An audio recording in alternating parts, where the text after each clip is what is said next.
এই কনকনে শীত, তারপরেও স্কুলে যেতেই হবে, উপায় নাই।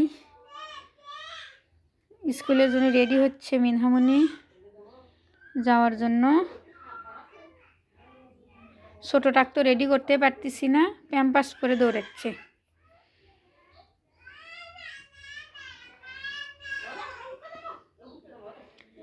যে রেডি হচ্ছে, এই তো এখন বের হয়ে যাচ্ছে স্কুলের জন্য।